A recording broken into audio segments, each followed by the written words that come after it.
Guys જય શ્રી કૃષ્ણ, કેમ છો? મોજમાં જ રહેવાનું છે ને મોજની ખોજમાં આવી ગયા છીએ આપણે ગામડે દ્વારકા. ચાલો અત્યારે નીતિન કાકાના ઘરે છીએ, જમવાનું બાકી છે, જમીને મસ્ત નીકળીએ પાછા. આપણે એક મેરેજ કરાવવાના છે ત્યાં, તો ફૂલ્લી બન્યા રહેજો બીકે વ્લોગ્સમાં.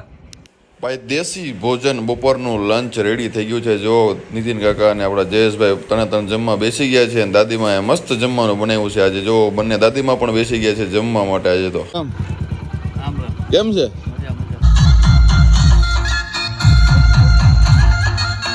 હલ્દીની રસમ થઈ ગઈ છે શરૂ ને અંકલ ને બે ઉભા રહી ગયા ફોટો.